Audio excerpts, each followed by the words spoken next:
I have such a hot take on that. Most agents, I think, would say the total opposite than what I'm about to say. Throw some controversial fire into the mix here.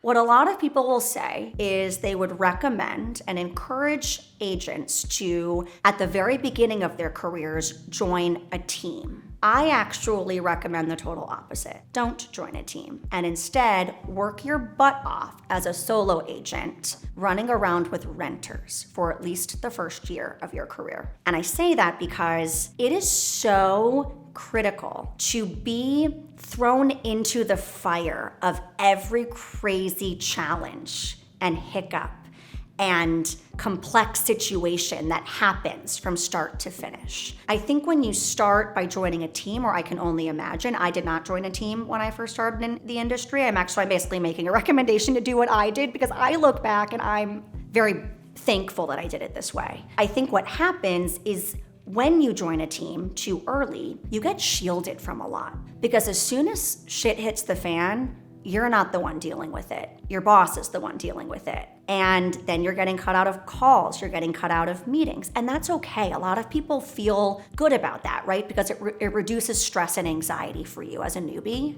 But sometimes you need that to keep it going. And how can you possibly get better at your job if you're not experiencing these things as they come? I also think working with renters at the beginning is good. I mean, of course, if you start in your career and you're blessed to all of a sudden have buyers or sellers fall into your lap, don't say no to that business. You run with that business too. But I would say the easiest way to really cut into the business and start by doing a lot of volume is through renters. You know, renter transactions are faster and more people in New York City are in need of a rental. Anybody who lives here, they're either renting or owning, and for the most part, more people are renting. It's a really great way to kind of keep that engine running and work with people at volume and fail a bunch of times and learn from those mistakes. So that once you're a year in, and this is what happened to me, once you're a year in and all of a sudden a renter of yours turns into a buyer, you're not like looking around being like,